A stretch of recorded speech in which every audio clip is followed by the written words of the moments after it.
आपण आपल्या YouTubeच्या या दुसऱ्या लेक्चरसाठी भेटतोय. आपली ही जी सिरीज आपण चालू केली आहे 11वीचं बेसिक, त्याच्यामध्ये आजचं आपलं पुढचं जे लेक्चर आहे ते मी आज पोस्ट करतोय ते म्हणजे अकाउंटिंग इक्वेशन्स काय असतात.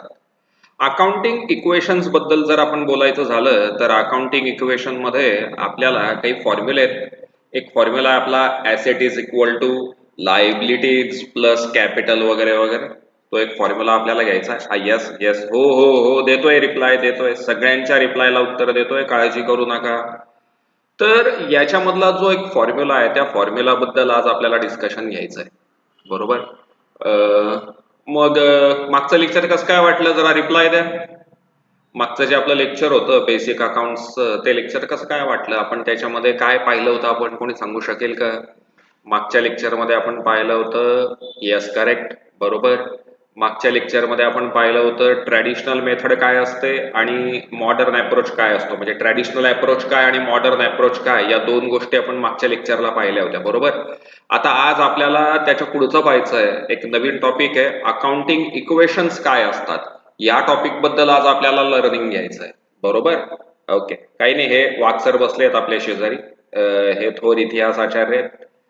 आज ते म्हणे की सर मी पण आज तुमच्या बरोबर लेक्चरला बसू का. म्हटलं ओके काय हरकत नाही, बसा म्हटलं, काहीच प्रॉब्लेम नाही. ओके, तर आज त्याच्या पुढच्या लेक्चरला मी सुरुवात करतोय. हा नाही, जोशी सर नाही, जोशी सर शाळेत येतात, बरोबर. तर मग आता याच्या पुढच्या लेक्चरला जर समजा आपल्याला सुरुवात करायची ठरली तर याच्यातले काय काय पॉइंट्स आहेत महत्वाचे. यातला पहिला पॉइंट तुम्हाला जर सांगायचा झाला तर मी आधी तुम्हाला सांगेल ऍसेट्स काय असतात. ऍसेट्स, एक सेकंड ना.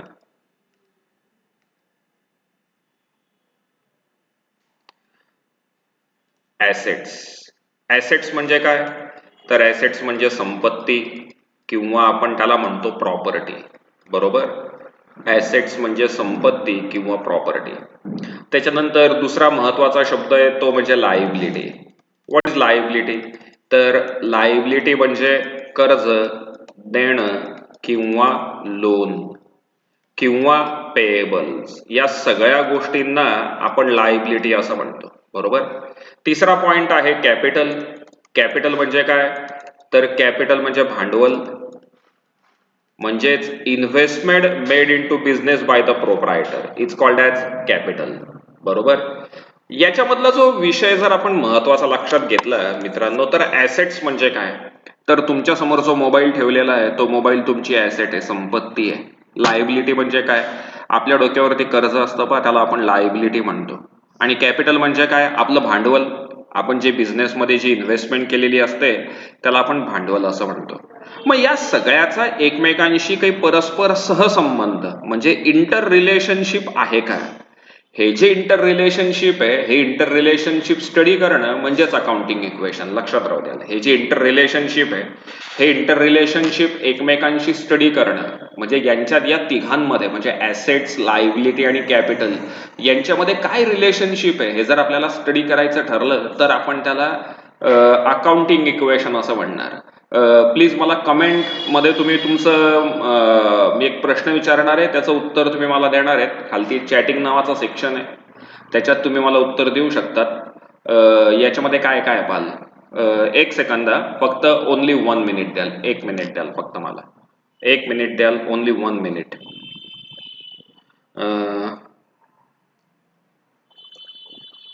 ओके, तर मग याच्यामधला जो एक पॉइंट आहे त्याच्याबद्दल आपण माहिती घेणार आहोत. याच्यातला पहिला पॉइंट आहे आपला, एक सेकंद फक्त, माझ्याकडे एक व्यक्ती आलेली आहे, एकच मिनिट. बोला मंगेश, प्लीज बी ऑनलाईन, ऑनलाईनच थांबाल, ऑनलाईनच थांबाल.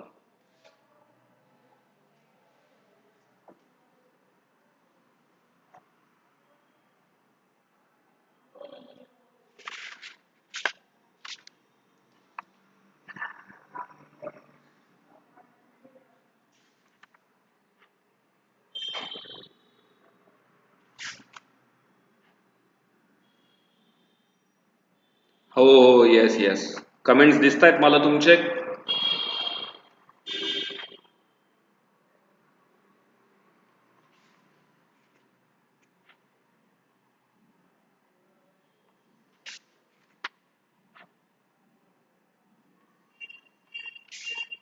ते 6 डिटेल्स केले होते मग त्याचं काय झालं? त्यांना विचारून घ्या, माझ्या सह्या लागत असतील तर मी करून देईल परत. इकडे घेऊन येऊ का ते? कसं येईल त्यांना शक्य, कसं येत असतं. ते ओके, येस. सो सॉरी, तुम्हाला ऑनलाईन मध्ये वाट पाहावी लागली. काल मी नव्हतो नाशिकमध्ये, बाहेर गेलो होतो. त्याच्यामुळे काही पेंडिंग कामं होते, तेवढ्यासाठी तो व्यक्ती आलेली होती, मित्र होता माझा. ओके, आपण त्याच्या पुढच्या पॉईंटला सुरुवात करूया. त्याच्या पुढच्या पॉईंट बद्दल म्हणजे आता मी जे विचारत होतो तुम्हाला प्रश्न, त्या प्रश्नामध्ये माझा एक प्रश्न सिंपल आहे. ऍसेट म्हणजे काय असतं? What is assets? कोण सांगेल मला? Please give answer in the comment section. वाट पाहतोय मी तुमच्या उत्तराची. ऍसेट्स म्हणजे काय? बरोबर, काही जणांनी दिलेले रिप्लाय बरोबर आहेत. बरोबर, यस. काही जण प्रयत्न करत आहेत, द्या रिप्लाय द्या. What is asset? बरोबर, ऍसेट म्हणजे काय? माझ्या शब्दात सांगायचं तर अ थिंग, अशी वस्तू. A thing from which we can derive benefit. We can derive benefit. It's called as asset. अशी वस्तू ज्याच्यापासून आपल्याला बेनिफिट मिळू शकतो, फायदा मिळू शकतो, अशा गोष्टीला आपण ऍसेट म्हणतो. मित्र आणि मैत्रिणींनो, तुम्हाला एकदम सिंपल वर्ड मध्ये जर सांगायचं तर आपलं जे अकाउंट आहे, त्या आपल्या अकाउंटचं नाव आहे डबल एंट्री बुक किपिंग. बरोबर, आपलं जे अकाउंट आहे त्याचं नाव आहे double entry book keeping. What is mean by double entry? Double entry म्हणजे एका ट्रान्झॅक्शनचे किती इफेक्ट होतात? दोन. फर्स्ट इफेक्ट आणि सेकंड इफेक्ट. फर्स्ट इफेक्ट जर डेबिट साईडला असेल तर सेकंड इफेक्ट क्रेडिट साईडला असेल. बरोबर ना? एक म्हण आहे, एक गोष्ट आहे, तुम्हाला मी सांगतो बा. एक गोष्ट आहे, ही जमीन आहे, हा एक गणपत नावाचा मुलगा होता. या गणपतने काय केलं? जमिनीमध्ये खड्डा खणला कोणासाठी तरी. या गणपतने जमिनीमध्ये खड्डा खणत चाललाय. हा गणपतने या जमिनीमध्ये खड्डा खणला.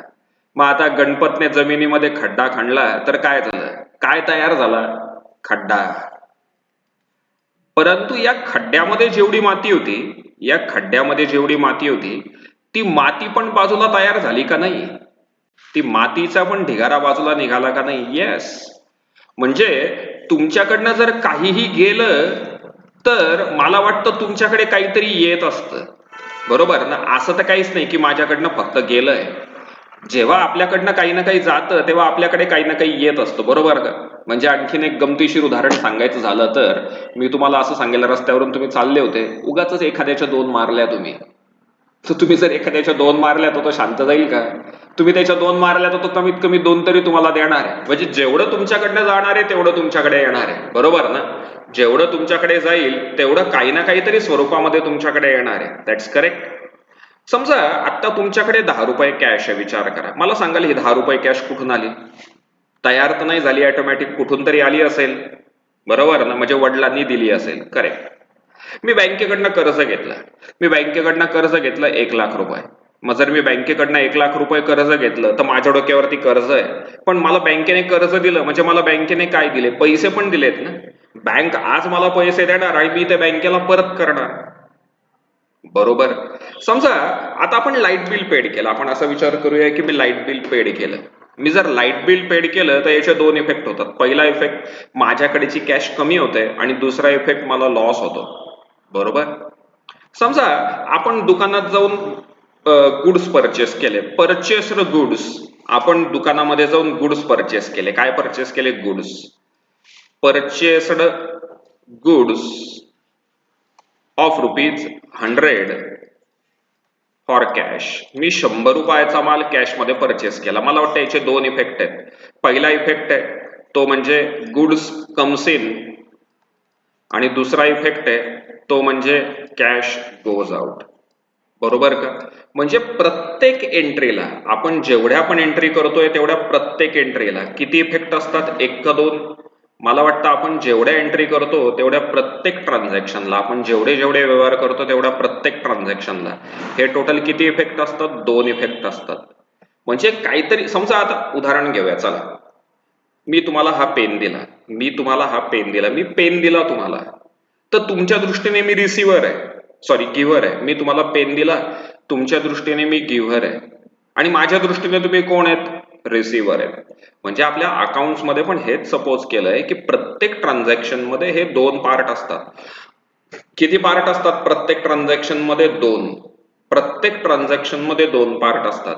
जर समजा या दोन्ही पार्टचा जर आपण विचार केला ना, या दोन्ही पार्टचा जर आपण विचार केला तर या दोन्ही पार्ट वरून एक अकाउंटिंग इक्वेशन आहे, महत्वाचं आहे, लिहून घ्याल. Accounting equation.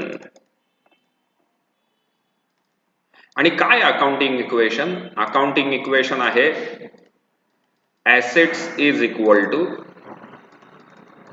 liabilities plus capital. लिहून घ्या. asset is equal to liability plus capital. लिहून घेतलंय. याला आपण म्हणणार अकाउंटिंग इक्वेशन. आणि हे प्रत्येक वेळी टॅली राहील बरं का. टॅली राहील म्हणजे जेवढी ऍसेट आहे तेवढीच बेरीज लायबिलिटीज प्लस कॅपिटलची असेल. पाहूया कसं काय, हाऊ पॉसिबल, हे कसं काय शक्य आहे पाहूया. हे पहा, मी एकदा परत इथे येतो बरं का. Assets is equal to liability plus capital. पहिली transaction number 1, borrowed loan rupees 5,000. मी बँकेकडनं 5,000 रुपये कर्ज घेतलं. मग जर आपण बँकेकडनं 5,000 रुपये कर्ज घेतलं, विचार करा, बँक आपल्याला नोटा पैसे देईल का? बँक आपल्याला नोटा किंवा पैसे देईल का? हो देईल. कोण आहे? हा बैस. बँक आपल्याला नोटा किंवा पैसे देईल का? हो, बँक आपल्याला नक्की पैसे देणार आहे. ते जे पैसे आहेत बँकेने आपल्याला दिलेले, ते पैसे आपली काय झाली? ते पैसे आपली ऍसेट झाली, बरोबर. बँकेने आपल्याला जे पैसे दिले ते पैसे म्हणजे आपली ऍसेट झाली. आणि ऍट द सेम टाइम बँकेने आपल्याला जे पैसे दिले ते पैसे म्हणजे आपली काय? ती आपली लायबिलिटी आहे. करेक्ट. म्हणजे आपली जेवढी लायबिलिटी असते तेवढीच आपली काय असते? ऍसेट असते. समजा मी आणखीन एक आणखीन घेऊया सेकंड. सपोज मी ही लायबिलिटी पे केली. Paid loan rupees 3,000. मी लोन पेड केलं. विचार करा काय होईल. आता आपण बँकेकडनं कर्ज घेतलं, हा डब्बा म्हणजे माझी कॅश आहे. मी बँकेकडनं कर्ज घेतलं, मला बँकेने कॅश दिली. किती कॅश दिली बँकेने? 5,000. आता मी याच्यामधून लोन पे करतोय, म्हणजे याच्यातली कॅश काय होईल? यातली कॅश इन्क्रीज होईल का डिक्रीज होईल? विचार करा. यातली कॅश काय होणार? इन्क्रीज का डिक्रीज? यातली कॅश काय होईल? मी लोन पे केलं, तुमच्या खिशात आता पैसे आहेत 5,000 रुपये.